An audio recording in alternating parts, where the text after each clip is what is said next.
Zohran Kwame Mamdani জন্ম 18 October 1991। তিনি হলেন একজন মার্কিন রাজনীতিবিদ যিনি নিউ ইয়র্ক সিটির নবনির্বাচিত মেয়র। তিনি ডেমোক্রেটিক পার্টি এবং ডেমোক্রেটিক সোশ্যালিস্ট অফ আমেরিকা দলের সদস্য।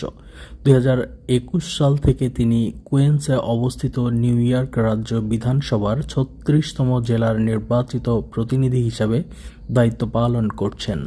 ভারতীয় বংশোদ্ভূত উগান্ডীয় শিক্ষাবিদ মামুন মামদানি এবং ভারতীয় আমেরিকান চলচ্চিত্র নির্মাতা মীরা নায়েরের ছেলে মামদানি উগান্ডায় জন্মগ্রহণ করেন এবং কিছু সময়ের জন্য দক্ষিণ আফ্রিকায় বসবাস করেন। তিনি 7 বছর বয়সে মার্কিন যুক্তরাষ্ট্রে অভিবাসিত হন এবং নিউ ইয়র্ক সিটিতে স্থায়ী হন। 2024 সালেই তিনি 2025 সালের মেয়র নির্বাচনে নিউ ইয়র্ক সিটির মেয়র পদে তার প্রার্থিতা ঘোষণা করেন। মামদানি 2025 সালের নিউ ইয়র্ক সিটি মেয়র নির্বাচনের ডেমোক্রেটিক প্রার্থী হিসেবে প্রতিদ্বন্দ্বিতা করেছেন। তার নির্বাচনী ইশতেহারে রয়েছে ভাড়ার ওপর হিমায়িত অবস্থা বজায় রাখা, বিনামূল্যে বাস পরিষেবা, সরকারি শিশু যত্ন ব্যবস্থা এবং শহরের মালিকানাধীন মুদি দোকান প্রতিষ্ঠা, সাশ্রয়ী মূল্যে সামাজিক আবাসন ইউনিট নির্মাণ তৈরি ইত্যাদি। তিনি ফিলিস্তিনপন্থী এবং ইসরায়েলের একজন কঠোর সমালোচক।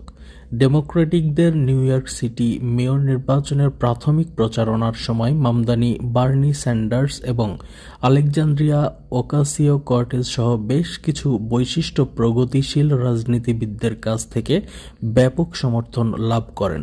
2025 সালে 24 জুন প্রাথমিকভাবে নির্বাচনে অ্যান্ড্রু কুমোর ছাড়ের পর মামদানি সম্ভাব্য ডেমোক্রেটিক পার্টির মনোনীত হন। তিনি 4 নভেম্বর 2025-এ অনুষ্ঠিত নির্বাচনে নিউ ইয়র্ক সিটির 111তম মেয়র হিসেবে নির্বাচিত হন। মামদানির রাজনৈতিক যাত্রা শুরু হয় আলী নাজমির নির্বাচনী প্রচারণায় স্বেচ্ছাসেবক হিসেবে, যারা নিউ ইয়র্ক সিটির 23তম সিটি কাউন্সিলর নির্বাচনের 2015 সালের বিশেষ নির্বাচনে অংশ নেন।